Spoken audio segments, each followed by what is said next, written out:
नमस्कार। आज आपण अतिशय हेल्दी व टेस्टी असा रेसिपी बनवणार आहोत। यामध्ये वेगवेगळी धान्य व वेगवेगळी भाज्या मिक्स करून घेतला आहे। या भाज्यांव्यतिरिक्त तुम्हाला जे पण फळभाजी आवडेल ते बटाटा, शिमला, पत्ता गोबी आणि थोडे मसाले टाकून घेऊया। पाव टीस्पून हळद, 1 टेबलस्पून लाल तिखट तुमच्या चवीनुसार कमी जास्ती तुम्ही टाकू शकता। पाव टीस्पून गरम मसाला, 1 टीस्पून धने पावडर, 1 टीस्पून जिरे पावडर। हे सर्व मसाले भाज्यांना लागेपर्यंत मिक्स करून घेऊया।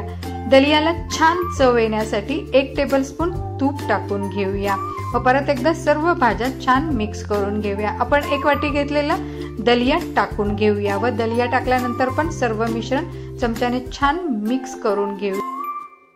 चवीपुरतं मीठ टाकून घेऊया व 1 वाटी दलियाला 3 वाटी पाणी टाकून घेऊया व छान 2 शिट्टी होईपर्यंत मध्यम ते लो फ्लेम वरती आपण हे शिजून घेऊया।